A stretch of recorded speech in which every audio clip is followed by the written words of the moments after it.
some of the things which keep you up at night you can't do anything about. We spend a lot of time worrying about the US presidential election.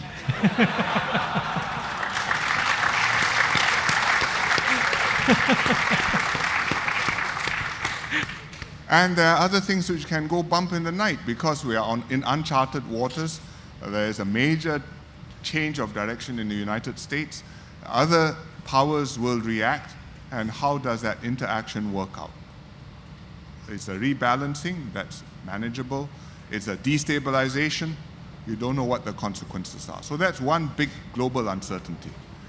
I think within the region, there's also we also watch very carefully the trends in our neighboring countries, whether they are focused on regional cooperation and integration, or whether they are focused on economic nationalism, like the mood in the US and the developed countries, and are therefore turned more inwards and more nativist.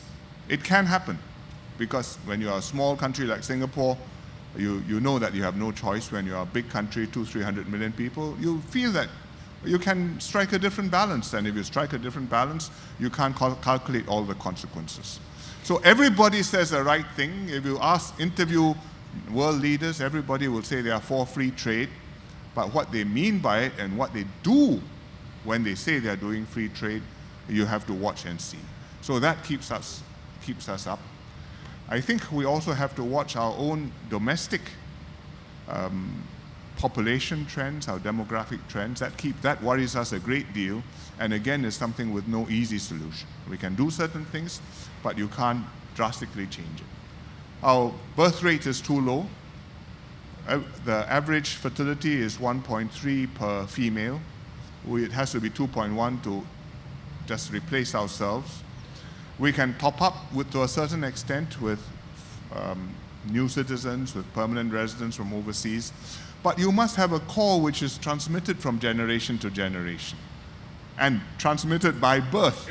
It cannot all be somebody naturalized. Otherwise, the essence of the country somehow disappears. And that's something which we are still working with. We are doing all the things which seem sensible to do: tax credits, tax incentives, cash bonuses, preschool facilities, infant care facilities, paternity leave, more paternity leave, houses.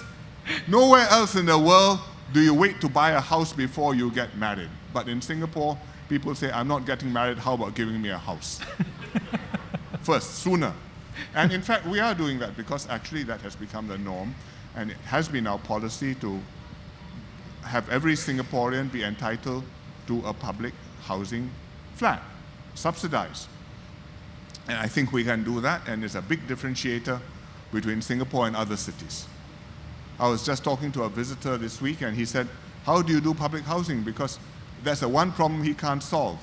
His middle class want affordable housing in the cities, and he can't deliver it to them because that's a free market.